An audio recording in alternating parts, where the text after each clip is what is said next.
Hi again, Ian Dainty here, and today we're carrying on with our 101 questions for business growth, marketing questions. And today is question 59, a little follow on from what we've been doing on objections, and that is how well do you listen to overcome objections, or really just to understand what what your client or what anybody's saying. This is not just in a client situation, prospect situation, but also in just listening to anybody in any relationship. And that's really what the breakdown probably is of any relationship, but I don't want to get into that today. We just want to talk about how well are you listening to overcome objections or to listen to what your client has to say. Charlie Brown and Lucy and Peanuts by Charles Schultz. It's just amazing. Here's one. So what do you think? What difference does it make? Charlie Brown says, you never listen. I was just making conversation. When you make conversation, you have to listen too. You do?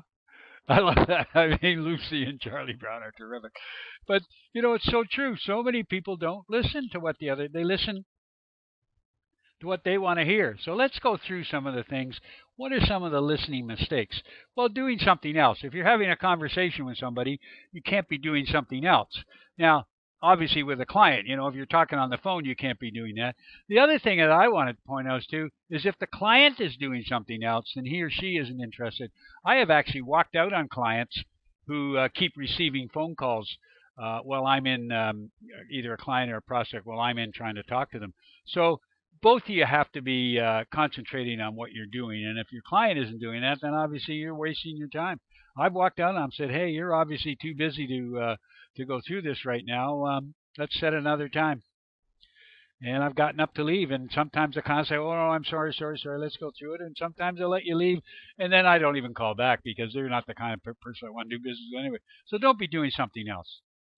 The other one is drifting. Your mind's drifting. What are you going to be doing tonight? What am I going to be doing on the weekend? And so you're not really listening to what the person is saying. And then, of course, they'll say something, and you'll make a fool of yourself by saying something that's totally irrelevant. So you can't drift. You got to really listen. Selective listening. Now, this is, of course, is different than drifting, where you're trying to hear what you want to hear. Okay? So that's being selective in the sense that I want to hear this person say something, and when he or she does, then I'm going to jump in. And, of course, that's not very good either. Bias listening based on, say, the individual and what they look like, or the way they talk, or where they're from, or the position they're in, or whatever. So you're listening on a bias basis without listening, trying to hear what they're trying to say. If you're in a conversation with somebody, listening to what they're saying, then that's why you should be there. And then the other one is hearing only the words, not looking at how they're saying the words, what their eyes are doing, what their body's doing. So, and there's a whole bunch of other mistakes. I just wanted to cover 5 main ones that you've got to be aware of. The real key, and I'll get to this in a sec, is listening. How do you listen? How do you hear what they're saying? Okay? You may hear what they're saying, but you're not listening. So you may hear the words, but that's not good. So you've got to learn to listen. So how do you listen actively? Well, you've got to have an open mind. No biases. Don't be selective. Just listen to what they say after you've asked a question. Remember, the rule is 80-20. You speak 20% of the time. You listen 80% of the time. Okay? So you got to have an open mind to do that.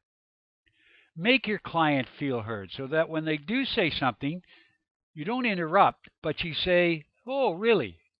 Explain that further. Or can you, explain that further. Or what do you mean by that? Or I'm sorry, I don't quite understand. So make your client feel heard. Don't interrupt. Don't be ready to jump in when people are talking. I'm sure you've all got friends that I've got a very good friend that does that all the time. He doesn't segue into anything. He interrupts. But he's a good guy, and I really like him. And but you've got to do it. You can't interrupt. Listen to people. Look at them.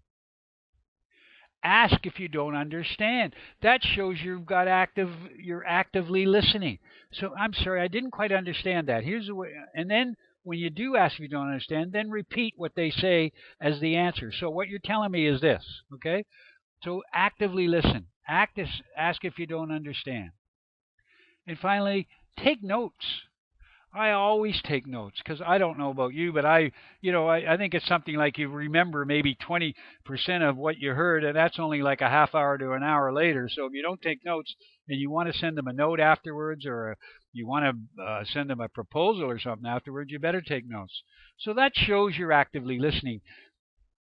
And then if you're taking notes and they're speaking too quickly, you can say, hey, I really want to write this down so I remember what you said. Can you repeat that for me? I just missed it. I was writing down something else. I do that particularly on the phone when I'm talking or anytime. I take notes all the time so that when I want to get back to somebody, which I generally do, I would say close to 95% of the time, unless they say don't bother, it's not working out. But that shows you're actively listening, particularly when you're on the phone. You can't see their body action, but you can hear the inflection in the words they're using when you're using. So looking for that, look for their body language. Okay, so these are 5 things to help you actively listen and figure out what they're doing, and ask questions. Okay, again, the real key is to ask 20% of the time, listen 80, but make sure you really are listening. Give them your full attention.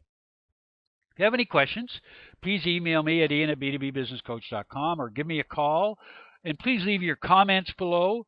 I'm very interested in them. And if you do have questions that I haven't answered yet, and you'll see the questions, you can go to the Facts of the 101 Questions page, the FAQs, and see all of the videos that I've been doing, and watch the ones that you just want to catch up on. Thanks a lot. Until next time.